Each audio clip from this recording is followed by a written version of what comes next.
کی انجیل دوسرا باب۔ جب یسوع ہیرودیس بادشاہ کے زمانے میں یہودیہ کے بیت الحم میں پیدا ہوا تو دیکھو کئی مجوسی پورب سے یروشلم میں یہ کہتے ہوئے آئے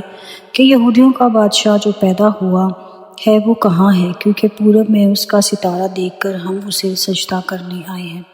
یہ سن کر ہیرودیس بادشاہ اس کے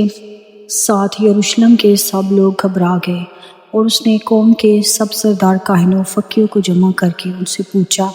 کہ مسیح کی پیدائش کہاں ہونی چاہیے۔ انہوں نے اس سے کہا، یہودیہ کے بیت الحم میں، کیونکہ نبی کی معرفت یوں لکھا گیا ہے کہ اے بیت الحم یہودیہ کے علاقے، تو یہودا کی حاکموں میں ہرگز سب سے چھوٹا نہیں، کیونکہ تجھ میں سے ہر ایک سردار نکلے گا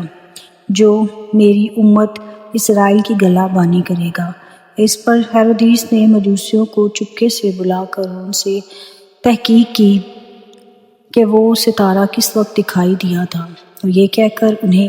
بیت الحم کو بھیجا کہ جا کر اس بچے کی بابت ٹھیک ٹھیک دریافت کرو، اور جب وہ ملے تو مجھے خبر دو تاکہ میں بھی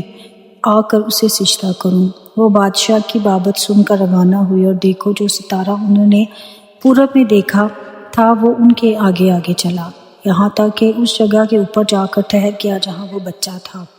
وہ ستارے کو دیکھ کر نہایت خوش ہوئے، اور اس گھر میں پہنچ کر بچے کو اس کی ماں مریم کے پاس دیکھا، اور اس کے آگے گر کر سجدہ کیا، اور اپنے ڈبے کھول کر سونا، لبان اور مر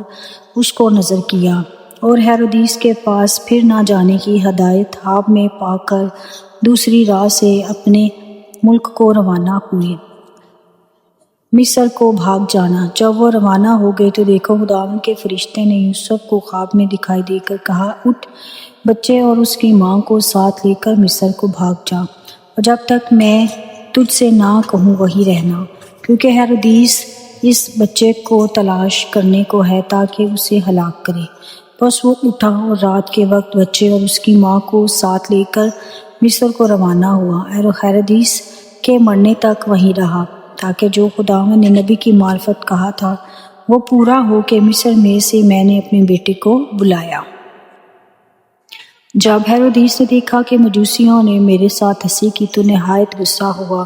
اور آدمی بھیج کر بیت الحم اور اس کی سب سرحدوں کے اندر کے ان سب لڑکوں کو قتل کروا دیا جو 2 برس کے یا اس سے چھوٹے تھے، اس وقت کے حساب سے جو اس نے مجوسیوں سے تحقیق کی تھی۔ اس وقت وہ بات پوری ہوئی جو یرمیاہ نبی کی معرفت کہی گئی تھی کہ راما میں آواز سنائی دی، رونا اور بڑا ماتم، راحل اپنے بچوں کو رو رہی ہے اور تسلی قبول نہیں کرتی اس لیے کہ وہ نہیں ہے۔ جب ہیرودیس مر گیا تو دیکھو خداوند کے فرشتہ نے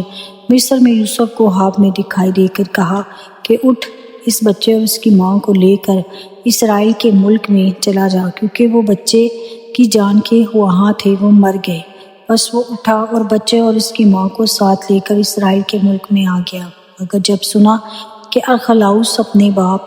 ہیرودیس کی جگہ یہودیہ میں بادشاہی کرتا ہے تو وہاں جانے سے ڈرا، اور خواب میں ہدایت پا کر گلیل کے علاقے کو روانہ ہو گیا، اور ناصرت نام ایک شہر میں جا بسا، تاکہ جو نبیوں کی معرفت کہا گیا تھا وہ پورا ہو کہ وہ ناصری کہلائے۔